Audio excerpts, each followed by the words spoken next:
அனைவருக்கும் வணக்கம். இப்போ நம்ம பார்த்துக்கிட்டு இருக்கிறது இதுதான் காமராஜர் நீர்த்தேக்கம். இதோட மொத்த கொள்ளளவு என்பது 24 அடி. 24 அடி வந்துட்டாலே ஆட்டோமேட்டிக்காக வலிஞ்சு நம்ம குடகநாத்தில் வந்து சேரும். இப்போதைக்கு அதோட அடி வந்து 16 அடியில் இருக்குது. இவ்வளவு தண்ணி வந்து இன்னும் ஏறலை.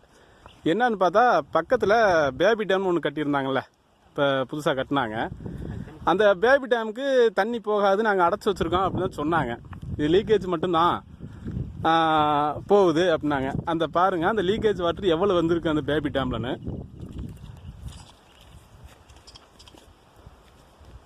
கிட்டத்தட்ட இந்த டேமில் எவ்வளோ தண்ணி இருக்கோ அதே அளவு இந்த டேம்லையும் ஏறிடுச்சு. இவங்க இப்போ கட்டியிருக்க அந்த பேபி டேம்லையும். பொதுப்பணித்துறையிட்ட நம்ம கேட்டோம்னா இல்லை நாங்கள் அதை திறந்து உள்ள அந்த சட்டரில் சின்ன ஓட்டை இருக்குது, அந்த ஓட்டையில் வர லீக்கேஜ் தான் அங்கே போகுது பேபி டேமுக்கு அப்படிங்கிறாங்க. அதில் பார்த்துங்க, இதுதான் பேபி டேமு.